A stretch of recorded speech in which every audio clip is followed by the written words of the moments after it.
Olá, tudo bem? Bom dia, boa tarde, boa noite, como é que vocês estão?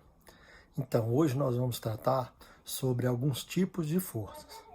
Força peso, normal, tração e força elástica. Tem vários detalhes, várias coisas que vocês têm que estar atentos, mas eu tenho certeza que nós vamos conseguir entender plenamente esse conteúdo, beleza? Bom, galera, então vamos lá. Primeira força que nós vamos analisar é a força peso. Tudo bem? Primeira coisa que nós temos que pensar: gravidade não é força. Gravidade é um campo.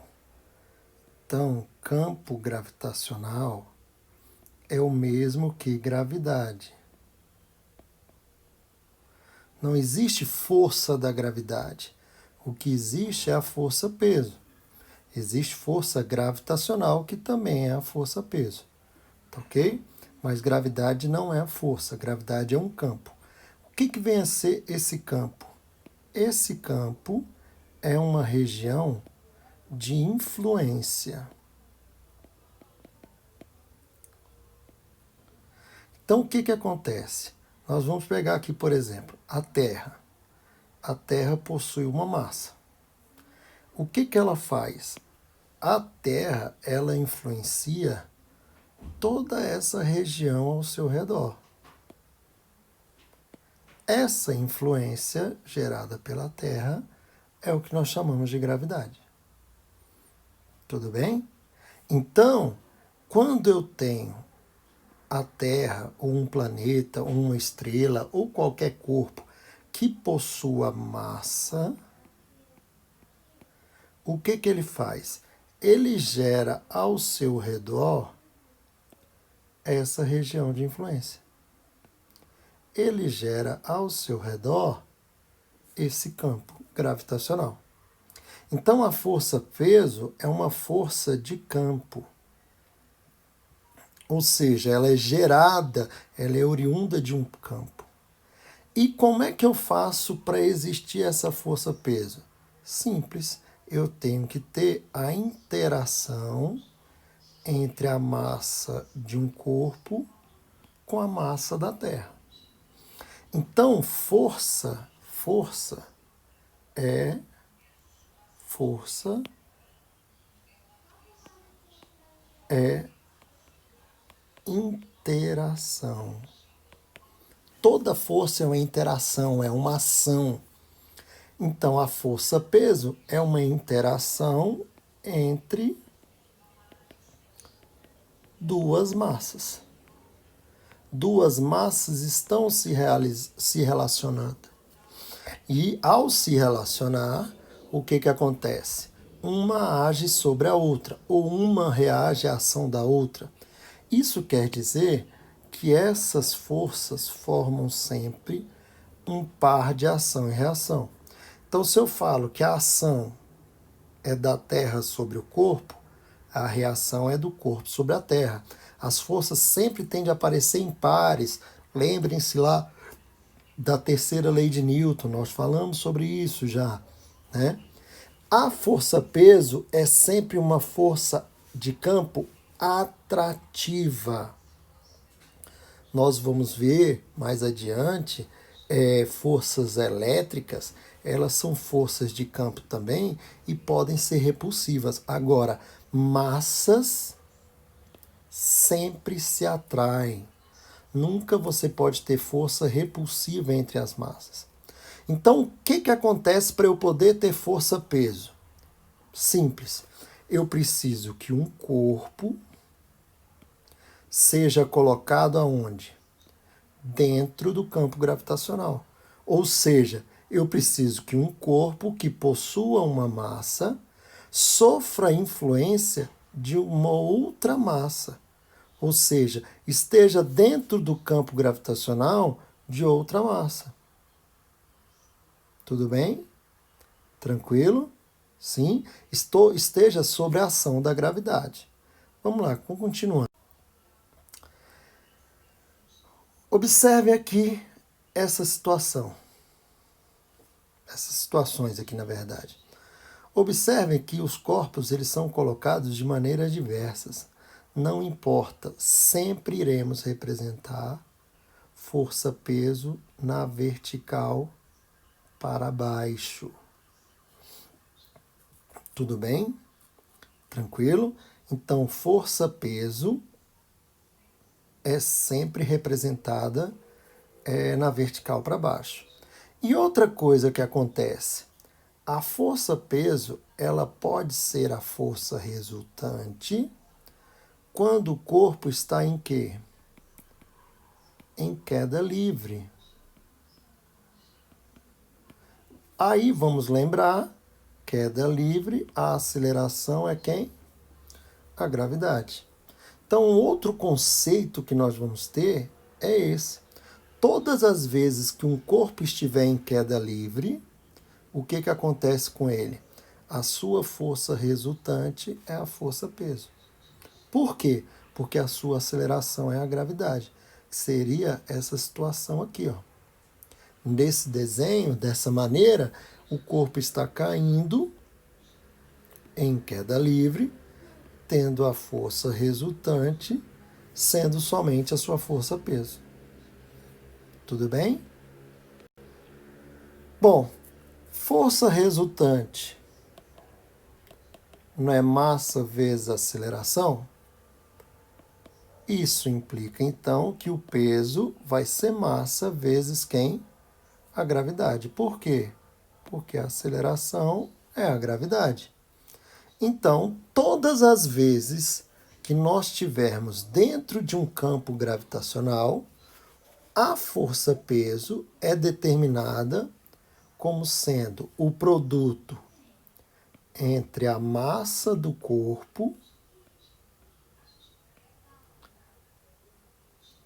pelo campo gravitacional que ele está submetido.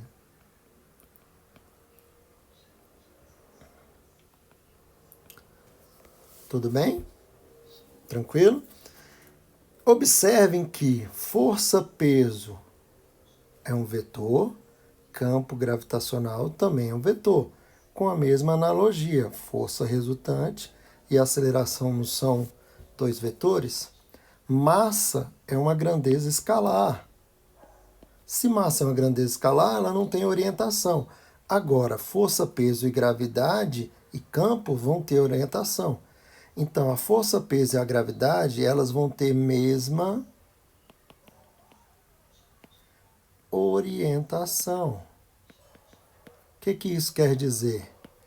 Terão mesma direção e terão mesmo que sentido. Tudo bem? E como eu já tinha dito, gravidade é um campo gravitacional. Então, todas as vezes que um corpo estiver dentro de um campo gravitacional, você vai ter de representar lá a força-peso na vertical para baixo. Ah, e se ele estiver fora? Bom, se ele estiver fora, ele não vai ter a região de influência, então ele não vai ter mais a força-peso. Tudo bem? Continuando. Outra força muito importante, força normal. Força normal é uma força de contato entre sólidos, entre superfícies sólidas. Então, observem aqui, ó. A caixa está empurrando a mesa para baixo, a mesa está empurrando a caixa para cima. Essas duas forças nós chamamos de força normal. Também vão formar um par de ação e reação. Então, a caixa empurra a mesa para cima, a mesa empurra a caixa para baixo. Tudo bem? Elas são perpendiculares à superfície de contato. Então, elas formam um ângulo de 90 graus com a superfície de contato. Tá? Então, se você tiver aqui ó, uma superfície na horizontal, então a força normal vai ter que estar na vertical. Se a superfície de contato estiver na vertical, por exemplo, aqui, ó,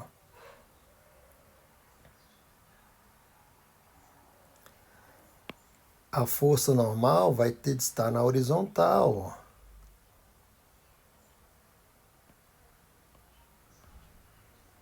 Tudo bem?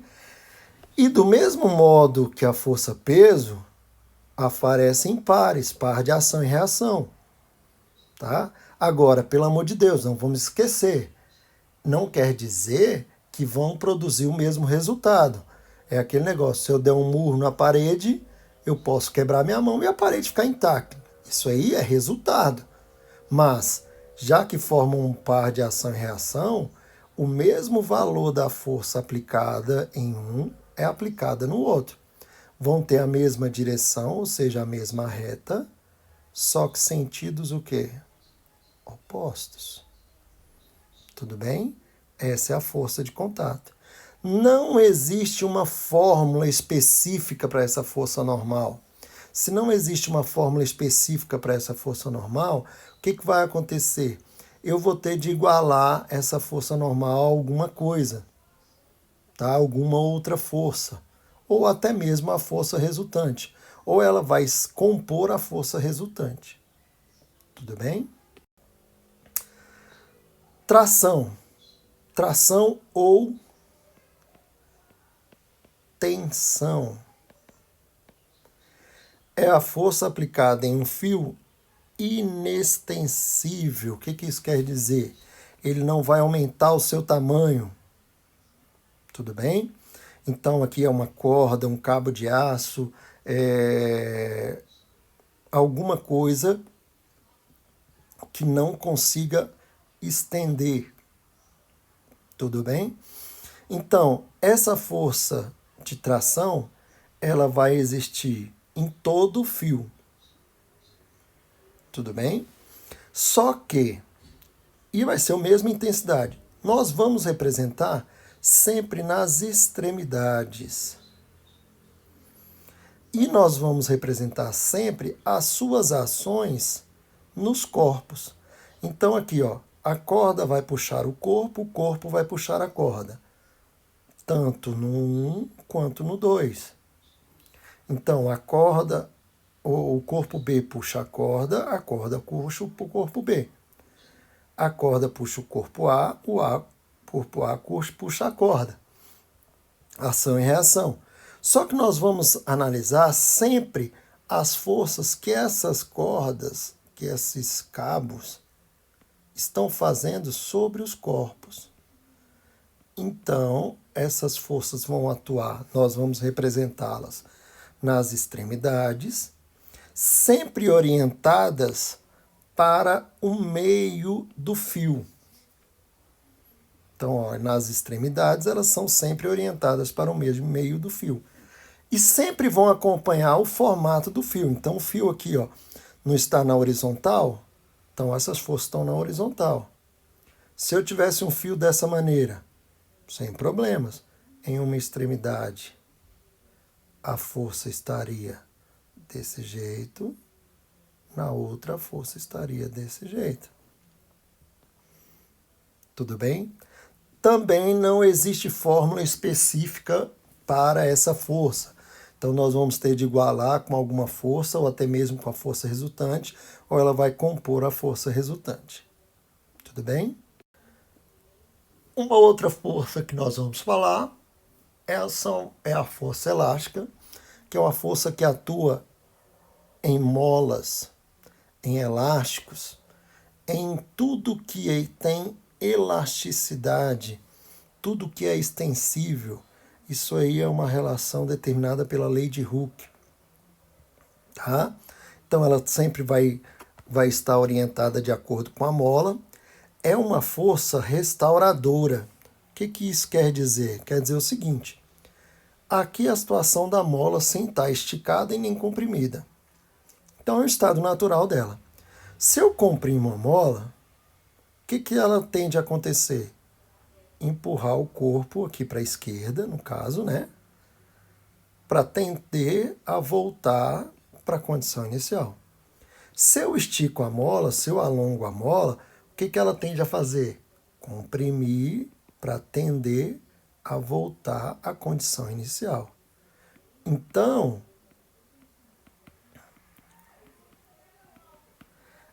essa força restauradora quer dizer que ela sempre tende a voltar para a condição inicial. Tudo bem? Ela sempre tende a voltar para como ela estava no seu estado natural. Ok? E essa força vai depender desse xizinho aqui, ó, que é o que nós vamos ver. Esse xizinho é o que nós chamamos de deformação da mola. O que é essa deformação? É o quanto muda em relação ao inicial. Então, olha só, numa condição inicial, eu tenho isso aqui. Então, o que acontece? Deformei a mola em X. Apliquei uma força F. Se eu dobrar a deformação, eu vou ter que dobrar a força. Se eu triplicar a deformação, eu vou ter que triplicar a força que eu apliquei. Ou seja, a força elástica ela é diretamente proporcional à deformação sofrida pela mola. E o que é esse K? Bom, esse K é a característica da mola, constante elástica. Essa característica vai depender de quem? Do tipo de material que é feito a mola, das condições que você tem de temperatura, da espessura dessa mola. Tudo bem? Então, essa força elástica, diferentemente da normal e da tração, ela tem uma fórmula específica, bem como a força-peso. Então, você vai precisar da constante, que é a característica da mola, vezes a deformação que ela vai sofrer. Ou seja, o que vem a ser essa deformação? O quanto mudou em relação ao inicial.